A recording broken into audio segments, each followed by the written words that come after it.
बिस्मिल्लाहिर्रहमानिर्रहीम। अस्सलाम वालेकुम दोस्तों, आज का टॉपिक जो आपसे शेयर करना है वो है ह्यूमन डाइजेस्टिव सिस्टम यानी इंसानी निज़ाम इंहज़ाम। तो हमारे जिस्म में बैक वक्त कई सिस्टम्स काम कर रहे होते हैं। इनमें से एक डाइजेस्टिव सिस्टम है। खाना खाने से लेकर इसके हज़म होने तक के अमल को निज़ाम इंहज़ाम कहते हैं। हमारा डाइजेस्टिव सिस्टम कई पेचीदा अज़ा और मुख्तलिफ ग्लैंड्स से मिलकर बना है जो खाना खाने के बाद इसे हज़म करने में मदद फराहम करता है। डाइजेस्टिव सिस्टम का सबसे पहला अमल खुराक का मुंह में दाखिल होना होता है। इसके बाद हम खाने को दांतों के ज़रिए चबाकर ज़र्रात में कन्वर्ट करते हैं। निज़ाम का अमल मुंह से भी ही शुरू हो जाता है। दांतों को इस्तेमाल करके हम फूड को छोटे छोटे टुकड़ों में तब्दील करते हैं।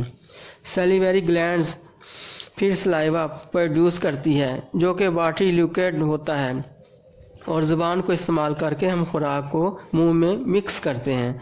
अब हम इस चबाई हुई खुराक को आसानी से निगल लेते हैं। सलाइवा में एंजाइम्स होते हैं जो फूड में कार्बोहाइड्रेट्स को शुगर फॉर्म में कन्वर्ट करते हैं। निगलने के बाद खुराक फूड पाइप में दाखिल हो जाती है जिसे एसोफेगस कहते हैं। एसोफेगस खुराक को स्टोमिक तक ले जाता है जहां फूड तकरीबन 3-4 घंटे मैदे में रहता है और हज़म होता है। स्टोमिक की वाल्स पर जो ग्लैंड्स होते हैं वो गैस्ट्रिक जूस प्रोड्यूस करते हैं। इस जूस में 3 तरह के सब्सटेंस होते हैं जिसे हाइड्रोक्लोरिक एसिड, पेप्सन एंजाइम और म्यूकस कहते हैं। और यहाँ मेन काम पेप्सन एंजाइम का होता है जो फूड में शामिल प्रोटीन को डाइजेस्ट करके स्मॉलर मॉलिक्यूल्स में कन्वर्ट कर देता है। हाइड्रोक्लोरिक एसिड का जो काम होता है वो सिर्फ पेप्सन एंजाइम एसिड मीडियम में ही होता है और हाइड्रोक्लोरिक एसिड जूस को एसिडिक बनाता है ताकि पेप्सिन प्रोटीन को प्रॉपर्ली डाइजेस्ट कर सके और ये फूड में शामिल बैक्टीरिया को भी मारता है। अब म्यूकस का काम ये है कि म्यूकस जो है स्टमक की इंटरलाइंस को हाइड्रोक्लोरिक एसिड से प्रोटेक्ट करता है, वरना दूसरी सूरत में स्टमक के सरफेस पर एरोजन यानी कटाव हो जाएगा और अल्सर की सूरत हाल हो जाती है। अब ये पार्शियली डाइजेस्टिव फूड इंटर करता है स्मॉल इंटेस्टाइन में। स्मॉल इंटेस्टाइन जो है वो 5 to 6 मीटर एक तंग पाइप है जो कि कॉइल फॉर्म में अरेंज रहता है। इंटेस्टाइन में खुराक का डाइजेशन मुकम्मल हो जाता है। फूड में शामिल कार्बोहाइड्रेट, प्रोटीन, फैट्स सब का मुकम्मल तौर पर इंतज़ाम यही होता है। अब जो है स्मॉल इंटेस्टाइन से कनेक्ट होते हैं वो लीवर और पेंक्रियाज। लीवर एक सब्सटेंस रिलीज करता है जिसे बाइल कहते हैं जो लीवर में गॉल ब्लैडर में स्टोर रहता है। बाइल में एक अल्कलाइन होता है और उसमें सॉल्ट्स होते हैं जो फूड में शामिल फैट्स को छोटे छोटे टुकड़ों में तोड़ देते हैं ताकि एंजाइम्स इन्हें ईजीली आसानी से डाइजेस्ट कर सके। ये एंजाइम पेंक्रियाज से स्मॉल इंटेस्टाइन में आते हैं और ये अल्कलाइन मीडियम में ही काम करते हैं। पेंक्रियाज पहले स्मॉल इंटेस्टाइन में पेंक्रियाज जूस इंटर करता है जिसमें 3 एंजाइम्स होते हैं एमिलीज, ट्रिप्सन, लिपिज।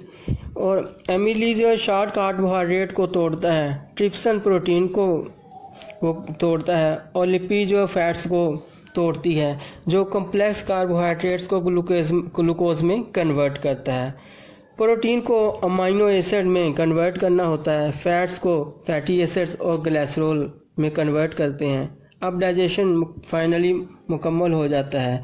हमारी बॉडी में इतना लंबा प्रोसेस इसलिए होता है क्योंकि बाइल डक्कट यानी ग्लूकोज और अमाइनो एसिड्स, ग्लिसरॉल और फैटी एसिड ब्लड के थ्रू बॉडी के मुख्तलिफ पार्ट्स तक ले जाए जहां ये सेल्स में स्टोर होते हैं और एनर्जी ग्रोथ और बॉडी रिपेयर के काम आते हैं।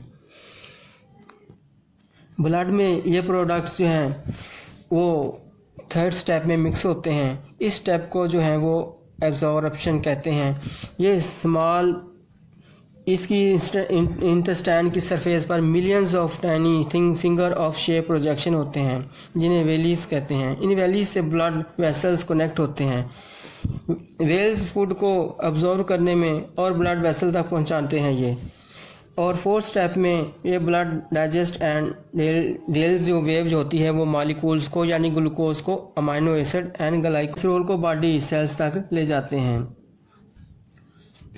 और जो फूड बच जाते हैं वो लीवर में ग्लाइकोजन की फॉर्म में जाकर स्टोर हो जाते हैं।